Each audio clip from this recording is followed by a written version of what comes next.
quais os maiores prejuízos, então, que eu vou ter pela distração, por estar distraído, pelo que a distração me causa durante o meu dia. O que isso vai acarretar de prejuízo na minha vida?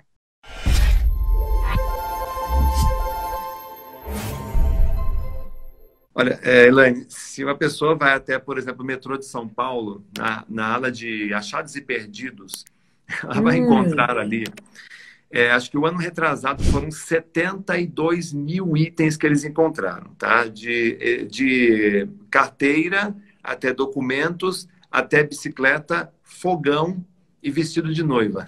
Acharam que esqueceram no metrô. Fogão? Fogão. Vestido de noiva, só pra você ter Vestido ideia. de noiva? Exatamente. Então, o que acontece? Primeiro grande prejuízo, esquecimento. Quando você se distrai, você acaba esquecendo. Esquece um compromisso, esquece uma tarefa, esquece de buscar o filho, esquece de retornar para um cliente. Tá? Quando a mente está repleta de pensamentos, você esquece, por exemplo, do que você acabou de ler. Tá? Isso é uma das consequências. E aí o verbo mais conjugado é o retornar e refazer. Porque quando você tem uma distração, tá? Você tem que retornar. Então você saiu do carro, você deixou no estacionamento, foi até o seu prédio, subiu 10 andares, aí você chega lá no teu escritório e você pensa assim, caramba, será que eu ativei o alarme do carro? Né? Será que eu fechei o vidro? Está vindo uma chuva aí? Tá? Então, o que você tem que fazer nesse momento? Você tem que retornar.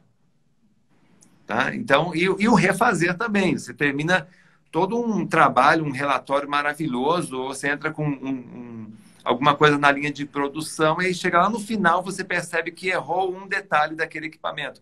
Acontece isso muito nos recalls de concessionária, né? Às vezes, por um problema que aconteceu, eles têm que refazer todo um trabalho, convidar todo... Então, o prejuízo, esquecimento, perda de tempo. O recall, né? Exatamente, perda de dinheiro, prejuízo moral também, né? Quando a pessoa esquece o nome de uma outra pessoa. As pessoas que andam distraídas, esqueceu um vestido de noiva, um fogão, andam por aí com esses prejuízos. Então, minha pergunta é, qual que é, no teu ponto de vista como especialista, a causa? O que gera essa mente avoada, eu vou usar esse termo, né? Andar avoado por aí. Então, eu tenho duas perguntas que é de minha curiosidade. Uma é qual que é a causa, e a outra é se você sabe dados. Porque uma vez eu ouvi alguém falando sobre, por exemplo, Elaine, não sei quantos milhões por um contrato. Se tu souber alguma coisa, não sei se ficou clara a minha pergunta. Mas, por exemplo, a pessoa esqueceu uma cláusula no contrato, foram 10 milhões de prejuízo. Eu estou chutando aqui, nem sei se existe. Existe sim, e é um cenário que a gente não mensura, tá? Você nunca calcula o preço de um esquecimento. Ninguém calcula o prejuízo, até porque a gente não sabe quando será o próximo esquecimento. Tá? Os americanos gostam de estatística, né? Nos Estados Unidos, eles gastam em média 77 bilhões de dólares com distrações no trabalho. Então é um volume muito alto. Eu fiz um trabalho em Florianópolis, há um tempo atrás, uma empresa, né? Um colaborador, ele esqueceu a data de um contrato, tá? E isso causou um prejuízo de 3 milhões de reais. Eu estive conversando com um corretor de seguros em Belo Horizonte e ele me disse também que o cliente ligou para ele e autorizou, olha, fulano, pode renovar meu seguro, tá ok, né? E ele, deixa comigo. Elaine, deixa comigo, para nossa memória, tá? O tempo médio do esquecimento é de 3 segundos. Deixa comigo, desligou o telefone. Se você não trabalhar aquela informação, você esquece rapidamente aquilo. Então, deixa comigo que eu resolvo. E aí, provavelmente, ao desligar o telefone, ele já foi cuidar de alguma outra coisa, ou já estava cuidando de alguma coisa e esqueceu. E aí, esse cliente acabou batendo, colidindo, deu perca total no carro. E aí, o corretor que teve que arcar com esse prejuízo porque ele não renovou o seguro. Então, você tem desde prejuízos pequenininhos, né? Como você lê um trecho de um livro e aí você esquece aquilo. Um exemplo que aconteceu conosco, só para o pessoal se identificar, nós tínhamos uma impressão enorme para ser feita na gráfica, nós pedimos uma alteração, nossa equipe esqueceu de fazer aquela alteração, mas foi impresso todo aquele material, algo em torno de R$ 20 mil, para o lixo.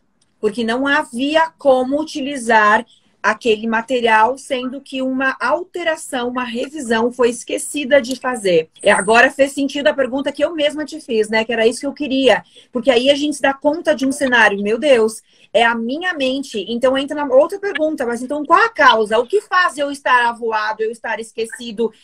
O mundo que a gente vive, o turbilhão de informações, de internet, de notícias. Fala um pouquinho sobre isso, se a minha linha de raciocínio está certa, seria isso. Tá certo. Começa pela questão das escolhas, tá? Se a pessoa escolhe, por exemplo, se informar com informações que deixam ela ansiosa, que deixam ela preocupada, que deixam... Quais, por exemplo, Renato? Por exemplo, se você escolhe chegar... Eu, por exemplo, quando chego na minha casa à noite, eu, ao invés de assistir o jornal, tá, e ouvir sempre as mesmas notícias, as mesmas crises, eu escolho ler para o meu filho, para o Miguel. Então, eu pego um livro e vou ler. Então, como é que estará o meu estado mental depois dessa atividade de 1 hora? Eu vou estar com um estado mental com muito mais recursos do que se eu tivesse assistido o jornal, que provavelmente ia me deixar um estado mental de ansiedade, né, de preocupação. É uma escolha. Tá? É uma escolha. Eu posso escolher, por exemplo, conversar com a minha esposa, conversar com o meu funcionário sobre um problema que já está cozinhando nossos miolos há 1 semana, do que ficar empurrando aquilo com a barriga e produzindo mais estados mentais negativos. Então, por exemplo, a pessoa está lendo um texto, está precisando se concentrar numa tarefa e vem um monte de pensamentos desconexos. A primeira coisa que ela tem que fazer são 5 perguntas. Primeira pergunta, por que estou distraído? Tá?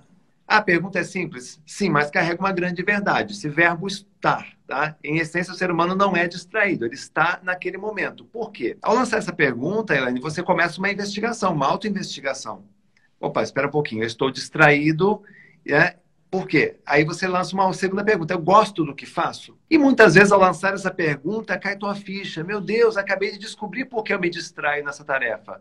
Porque eu odeio essa tarefa. Porque eu não gosto de fazer isso. E aí você descobriu, quer dizer, você tem a oportunidade de mudar esse mindset. Uma terceira pergunta, virou rotina? Muitas vezes a pessoa cai na distração porque virou uma rotina aquilo. Virou uma rotina assistir notícias ruins, virou uma notícia conversar com pessoas tóxicas. Estado mental, Elaine, vicia, viu? Tanto o estado mental de euforia, né? Que ele é bom. É legal ser viciado em euforia, em entusiasmo e alegria, mas estados mentais negativos também viciam. Pessoa viciada na depressão, viciada na ansiedade. Então, por isso que é bom a gente perguntar, virou rotina isso? Né? Se for um trabalho que virou rotina, como é que você pode fazer? Quebrar a rotina. Limpar uma mesa, passar um pano em cima da mesa, sabe? Dar uma reorganizada nas coisas, já te deixa um ar diferente, né? Te deixa mais animado, mais concentrado. Outra coisa, falta motivação. Muitas vezes falta motivação para a pessoa.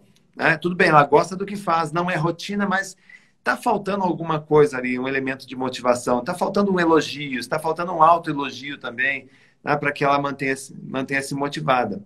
E uma quinta pergunta é, estou fisicamente bem? Porque não adianta nós estarmos mentalmente bem se o nosso corpo não acompanha. Então, às vezes, você ter uma boa alimentação, fazer atividade física, dormir bem, o sono é sagrado no processo de atenção, de concentração, de equilíbrio. Você acaba ajudando você a manter ainda mais o seu foco.